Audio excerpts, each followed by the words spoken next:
Ce jour-là, Sophie était à vélo pour aller en cours et ne faisait pas vraiment attention parce qu'elle était en retard. Elle a mis la main dans son sac à dos pour envoyer un message à sa meilleure amie, lui demandant de la couvrir si le professeur demandait où elle était. Soudain, son téléphone lui a échappé des mains, et l'instant d'après, tout est devenu noir. Tout le monde disait que sa survie était un miracle. Un camion avait dérapé au coin de la rue, et l'avait projetée de son vélo, la faisant voler directement sur le trottoir. Si seulement sa tête avait frappé plus fort et qu'elle était partie tout de suite, cela aurait peut-être été mieux. Sa colonne vertébrale était si gravement blessée qu'elle ne pourrait plus jamais marcher. Elle essayait d'être reconnaissante d'être en vie. Mais la vie en fauteuil roulant était vraiment trop difficile. Elle était complètement paralysée à partir de la taille, alors ses parents devaient tout faire pour elle. La première fois que sa mère lui a donné un bain, elle n'a pu que rester là et pleurer. Elle avait 20 ans, mais maintenant elle était comme un bébé. Le sentiment était humiliant. Et elle a vu que ses parents étaient aussi très affectés. Sa mère avait quitté son travail pour s'occuper d'elle. Mais elle avait l'air si misérable.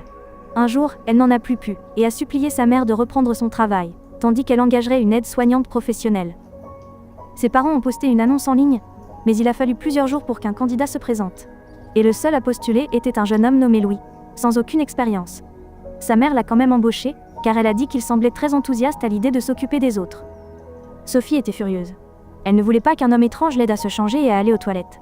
Mais quand elle l'a vu, toutes ses pensées se sont évaporées instantanément. Il était si beau qu'elle n'en croyait pas ses yeux.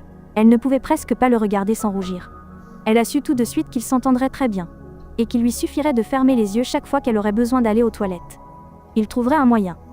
Au début, il était assez timide. Chaque fois qu'elle l'interrogeait sur sa famille ou son passé, il restait silencieux et changeait de sujet. C'était comme s'il avait peur de s'ouvrir à elle.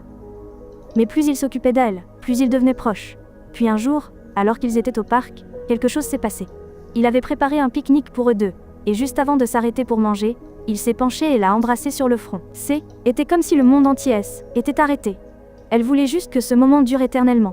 Après cela, il était clair qu'ils s'aimaient beaucoup. Elle n'osait pas en parler à sa mère, car elle savait que sa mère serait furieuse qu'elle tombe amoureuse de son aide-soignant.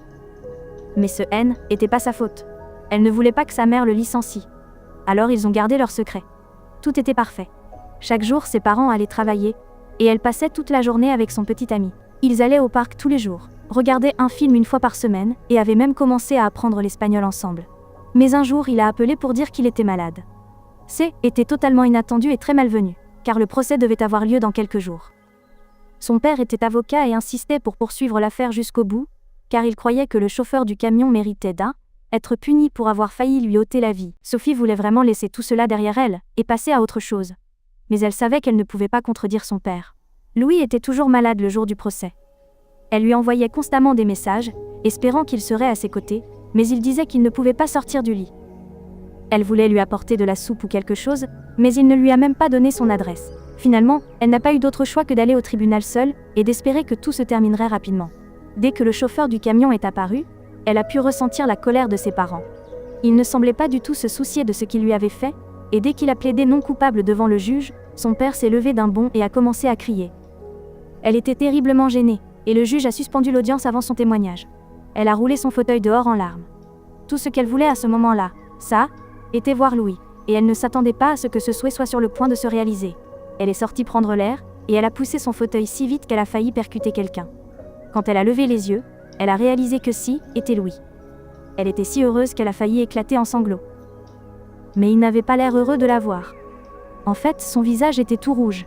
« Je pensais que tu étais malade ?» a-t-elle demandé, et avant qu'il ne puisse répondre, une femme est apparue derrière elle et a dit « Louis, ton père a besoin de toi à l'intérieur. Dépêche-toi, mon chéri. » Sophie ne comprenait rien. Elle a demandé à Louis ce qui se passait, et la femme l'a regardé et a demandé « Comment connaissez-vous mon fils ?» Puis elle est rentrée à l'intérieur. Louis l'a regardée et s'est excusé, puis il lui a dit la vraie raison de sa présence. Son père était le chauffeur du camion qui avait failli lui coûter la vie. Quand il l'a découvert, il a dit à son père d'aller avouer sa faute, mais celui-ci a refusé. Louis était senti si coupable qu'il avait postulé pour le poste d'aide-soignant, mais il n'avait pas réalisé que Sophie était la fille que son père avait percutée, jusqu'à quelques jours auparavant. Quand la convocation du tribunal est arrivée, il a vu son nom et a presque vomi sous le choc. Sophie était assise là, tremblante de partout. Comment avait-il pu lui cacher cela ? Ce n'était pas possible. L'amour de sa vie était le fils de l'homme qu'il avait mis en fauteuil roulant. Elle avait environ 10 minutes avant de devoir retourner à l'intérieur et dire la vérité. Elle savait que Louis serait dévasté de voir son père aller en prison, mais quel autre choix avait-elle ? Elle avait dit la vérité, et maintenant ils attendaient de voir quelle serait la décision du tribunal. Elle aimait Louis, mais elle ne savait pas ce que l'avenir leur réservait. Ses parents ne pouvaient pas accepter qu'ils soient ensemble, et sa famille non plus. Mais elle ne pouvait s'empêcher de penser que sans cet accident, elle n'aurait jamais rencontré Louis. Elle suppose que c'est au moins une lueur d'espoir dans toute cette tragédie. Son histoire se termine ici, assurez-vous de vous abonner à la chaîne et d'activer les notifications. Merci d'avoir regardé la vidéo jusqu'au bout et à bientôt.